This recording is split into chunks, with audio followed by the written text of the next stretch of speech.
Welcome back, MTG fans. It's time for another great video, and this one is especially great because I borrowed the darling format on YouTube, which is the top 10 list. Who doesn't love a good top 10 list? Now, for those of you who have said in the past that some of my video topics seem a bit negative, that is correct. Here's another one. We're counting down the top 10 people you don't want to see at FNM, or people that you do see at FNM and wish weren't there, or just really bad etiquette in general. It's not, you don't want to box people in and say, this is them. In fact, sometimes you might show up and you're that guy for the day. So this is more just like the quirky little things that you see at FNM. This is not a terribly serious list. And I'm not saying that like, oh, this needs to stop immediately. This is a PSA against bad etiquette. No, this is just a top 10 list. So without further ado, let's start with number 10. And number 10 is number 10 because it's not the most annoying thing in the world. It's just something that I found kind of funny, and it's the Tryhards. The people who show up and every single game they are at the final table playing for like $1 million prize. So they don't talk, they don't joke, they take way too long to do their turn. They second guess every single decision because it's like it's life and death if they win or not. And they do it to sort of get ready for a tournament. It's good practice. Where else are you going to get that? I mean, I get it, but it's extremely annoying to play against these people. I just can't stand them. Now, if it's like round 3 or 4 and we're both, perfect records, yeah, I'm going to turn into that guy, I never take it too seriously, but I'm not going to be joking around, messing around, making trades in the middle of a battle and, the stuff that annoys those types of people. So, but if it's round 1 and they're up against somebody and it's just like super robot level chess game serious, like just, it's so annoying. So don't be that guy if you can at all avoid it, or at least wait until you're already winning.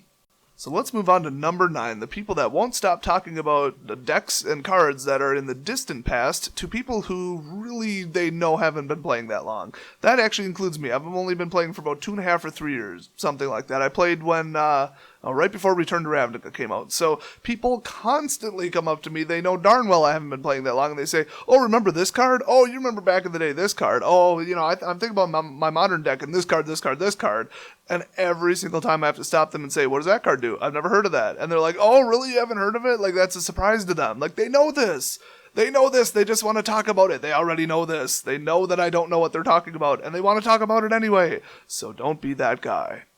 Okay, now, while we're right between, like, number 9 and number 8 on the list, do you guys want to, like, real quick, like, really quick, get, like, a 4-way 2-headed giant EDH game going? Like, just right between the rounds. Like, it'll be, like, super quick. We're at that table over there. I just need, like, 8 more people, and we're good. I mean, please, come on. I already dropped. Just, okay, you're only in round 1, but, like, okay, just, you're not going to win. Your deck sucks. Just drop out of the tournament and come play multiplayer with us. Number 7, the unprepared person, the person who always shows up with their friend's deck, without their friend's deck, without their sleeves, with 2 different sleeves, with no dice, without their trade binder, with half their trade binder, with the wrong trade binder, with the wrong set of lands, with their deck slightly edited but not edited enough, with their deck with 58 cards in it and they quickly try to change it. Basically the people who did not even take 5 minutes to make basic preparations and show up right at the time limit. Now, this is number 7 because, some people come straight from work. I come straight from work. I get it. But, like, you couldn't have taken 60 seconds to just make sure you had your dice. I mean, people who are always in a rush no matter what they're doing in life, I just can't stand those people. So be prepared. Don't be that guy. And now, real quick before number 7 and 6, before number 6 starts, do you guys want to... I'm just kidding. Number 6, the boaster, the person who has to talk about every great enemy they've vanquished and oh, they were so far behind it was 20-1 and their deck pulled through because they're such an amazing player. I actually don't mind these people most of the time because epic stories are freaking amazing. I mean, you don't always have to say, oh, my guy had a heart attack in the middle of the game and then the paramedics revived him and then he continued playing and then I beat him anyway and then he died. Like, it doesn't have to be that great of a story. Or like, oh, they flipped a table and then caught it in midair and hit the ref in the face with the table. See, I'd love to hear about that story. That is legendary. That doesn't happen that often. But, some people talk about every single round exactly what happened in every single round, and how amazingly great their play style is and how their opponent is just so inferior to them. See, that gets annoying because, great, you won. I love to hear about my friends winning at FNM, but don't be like the, oh my god, I just won, I gotta treat it like it's a miracle and give every single person a play-by-play of it. That's a little bit annoying. Now we're at number 5, and it's getting very serious because number 5 is the Trade Sharks, which kind of makes you think, what would number 4, 3, 2, and 1 be if Trade Sharks are number 5? But it gets worse. People, they tend to show up, maybe they borrowed a friend's deck, they're just wanting a blah deck, or they don't really care about winning. That's cool, I like those people. Except that the reason they're all mopey and don't care is because they're there to trade shark people. All they care about is money. If they don't pull a good card out of their initial booster pack, everybody's going to hear about it. And then if somebody else did, they're going to be close to it. So, let's say some little kid pulls like a really expensive expedition land. They'll say, hey, I'll give you $20 cash for that. Awesome. Before anybody else can talk to them. Or they tell them, oh, don't show that to anybody. I mean, you guys know the trade shark tactics. I hate those people. They're just outright scammers. I mean, it might even be against federal laws technically to outright lie to somebody about a price. So, they're definitely a menace. I mean, there's enough smartphones out there and there's enough smart people and there's enough people watching people who are known trade sharks that usually it's not a problem. At my LGS, as soon as somebody says, I don't know if that's a fair trade, 6 people turn around with their smartphones out. And so the people without smartphones are texting their cousin back at home. And they're like, what's the price? What's the price? Look it up. Google it. Because that's the ghetto smartphone is you just text somebody, make them look it up on a real computer. That's me, by the way. I'm that guy. But, yeah, trade sharks, they're very bad. So, number 4, bad judges. And by bad, I specifically mean they were certified 300 years ago. I mean, it reminds me of when my grandma said, when I got my license, we just kind of went out with the sheriff and drove around. And if he thought that we could, drive, then he gave us a license. We drive back, fill out the paperwork, and we're done. No classes, no points, nothing. And she still has her driver's license today. That reminds me of how some judges get their certification. Now, I have heard that judges need to renew it every once in a while, but obviously not real often because a lot of the judges I've seen, they're not up on the current mechanics at all. A new set has been out for 2-3 weeks and they have no idea how Surge works or if the spell has to resolve or if still being on the stack is considered cast. And they don't know anything about any of the card rulings. I mean, even I'm not a judge. I'm not a DCI certified judge. I am the judge for LGS, but that's a different story. I look through the rulings on cards, even if I don't think they're complicated. I usually look up the ruling on every major card that people are playing just so I know, because once in a while I'm surprised by it. Actually, more than once in a while. Quite often I'm surprised by some of the rulings. So, you definitely want to do that, and the judges they're just lazy. I mean, they're there, they're volunteering their time, but what I would also put bad judges under is they're participating in the tournament. There is no specific rule against that. That is actually allowed. I think it used to not be allowed, but it is allowed now. It is specifically allowed that they can play in the tournament, but it is very frowned upon, and the reason is because, well, let's tell a little story. A judge was playing against me, and he's an idiot. He has since lost his judgeship due to multiple complaints. I didn't even file one, so that means I'm not the only one with a problem with him. But I was playing against him, and he said that, Anger of the Gods, or whatever that big red bulk damage spell was, would kill Master of Waves. Incorrect. It is a red source. And he said, yes, but it's not targeted, so it hits him. And I said, yes, it does hit him, and then it does 0 damage because it's a red source. And he said, no, I'm the judge, I win.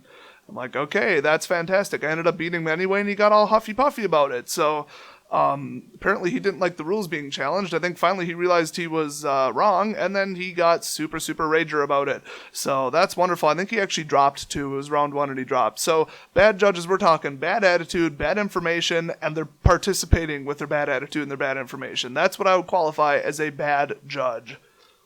You know what's funny is that's not the only judge to lose his judgeship at my LGS. I've heard rumors about other ones.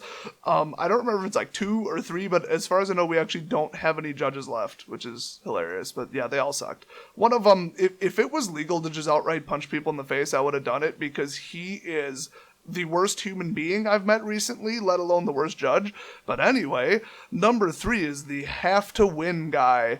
Now, if you've brought a really good deck that you're very confident in and you think, boy, this is just going to sweep FNM, you might turn into this guy. So Just keep that in your head because, you know, there's people who are this guy every week and there's people who are this guy just under certain circumstances. I think that's kind of more acceptable. But there are people where they have to win. They're entitled to win because they've been playing longer than you and their deck costs more. So they know how to pilot it better, and every time they lose, it's a bad beat. But then, even if they're running, let's say tokens and you're running Black Mass Kill, well, that's just unfair because they're entitled to win and they have to win, and it's just bad luck that they got paired up against you, and life is just so bad for them, and they go on and on and on about how they should have won and every week they should win and they should have came in first and then this happened and but they were just entitled to winning, and everybody gets to hear about how they should have won every single round. I absolutely hate those people. Now, if you get a truly bad beat, like if that guy turned it around and beat me with tokens and I'm running Black Kill, yeah, I'm going to tell you about how I should have won, but that's reasonable because I should have won. You don't want to do it every single round, every single game, because you just have to win those packs, and you're just such an experienced, great player with so much money into the game that you have to win every FNM. Yeah, don't be that guy. Coming in at number 2, we've got the have-to-win guy's twin brother, the Ragers. The people where they just get way too angry about a simple game. Now, this also comes with the what do you call it? Not a rider, it's not an insurance policy. The caveat, I guess, that it's perfectly acceptable to get rather angry under certain circumstances. I have currently the record for the most lands pulled in a row off the top of the deck. 10 lands pulled off the top of my deck in a legitimate game where I shuffled the deck about 40 times. So I was a little mad at that point, especially since my deck was the type that would beat my opponent's deck, and I lost because of it in the 3rd round. But there's people that they're angry every time they lose. They're angry when they're winning. They're angry when they came in 2nd instead of 1st. They're just angry people. Well, why would you play like a competitive game or like any kind of competitive sport or competitive anything if you're just gonna be mad about it? So, I mean, there are circumstances where you're gonna get pretty pissed off. I mean, if I compared it to the World Series of Poker, when people pull out like a 1-card bad beat that had a 2% chance of winning, it was like a 1 in 48 left in the deck or something, and they pulled it out, yeah, people who professionally hide their emotions for a living to win like $10 million get really pissed off and start throwing chairs and stuff. So there are circumstances where bad beats, bad circumstances, and drawing 10 lands in a row is going to make you rage, but at least keep it reasonable. I mean, I'm not one to pick up a table and chuck it across the room. That'll get you disqualified. So nothing that breaks the rules, but there are people where they storm out, start swearing, and just get rude with the staff and start tipping stuff over. I've seen people throw other people's decks. I've heard about people stealing other people's decks and chucking them out in the parking lot.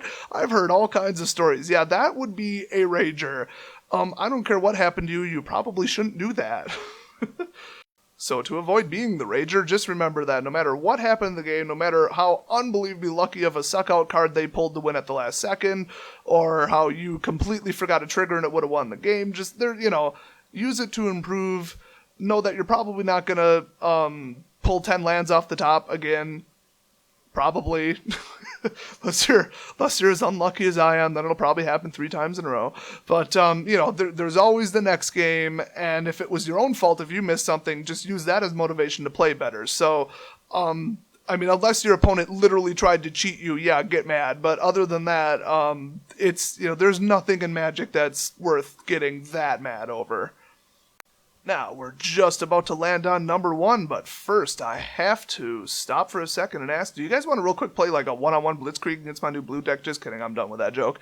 But before I get to number 1 for real, I have to warn the number 2 type people who are watching any of my videos on my channel that this is not some million-view channel. I actually monitor every single comment, and if you start your comment with something like, "You idiot, you're wrong," I'm going to delete it and ban you from commenting on my channel. So don't even bother if you're just going to rage about anything I have to say. First of all, I don't care what you have to say if you're going to start it with that type of a comment. And secondly, that's the last thing you're ever going to say on one of my videos. So that said, let's move on to number 1. Number 1 contains the most loathsome, disgusting, horrible, faith in humanity ruining pile of human garbage that makes Hitler look good by comparison, that I'm actually upgrading it to number 0 on the list. Forget number 1, that's gone. One's gone, blow it up. Number 0 on my top 10 list is cheaters. Why is it the top of the list? Well, if you're going to cheat, why am I even playing? Why is anybody else even playing? Because we can't win. Nobody likes cheaters. That's why nobody likes the New England Patriots. Cheating at Friday Night Magic makes even less sense than cheating at a national tournament, because there aren't exactly expensive prizes and prestige on the line. Plus, don't you know what people in the community usually say about people who have been caught cheating in the past at large tournaments? It's not real friendly. It really isn't. It really, really, really isn't. Some of it's not even legal to say on the internet, I'm pretty sure. So, if you want to have that type of reputation at your Friday Night Magic, then go ahead and cheat. But seriously, why would you do it? Do you really need the packs that badly? Why do people do this? Well, I'm going to answer that because I've caught a lot of people cheating at my LGS and, my own tournaments and pretty much everything else. From what I've seen, it's usually people that show up and are used to winning, so they don't like not winning. They show up with an incredibly expensive net deck because, this wouldn't be a Desolator Magic video if I didn't take a dump on net deckers. I mean, I could probably make a video about, why Apollo 13 blew up, and it would be net deckers' fault. Somehow they worked their way into it. They're probably 1% responsible for it, I'm just saying.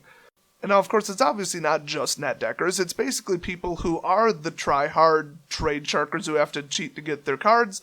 Sometimes they're the bad judges. They're definitely the have-to-win elitists. They're usually the ragers.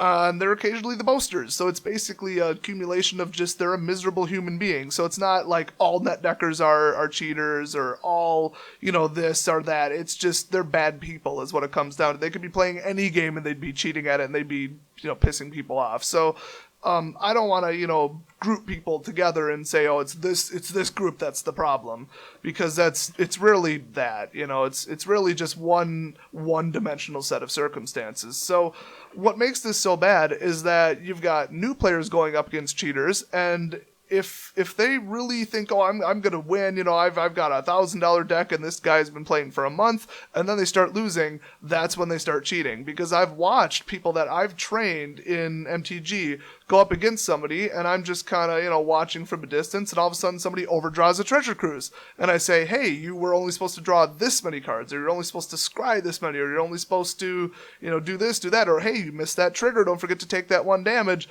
And the horrible acting job, oh my gosh, I completely forgot that was on the field. That's what really sells it.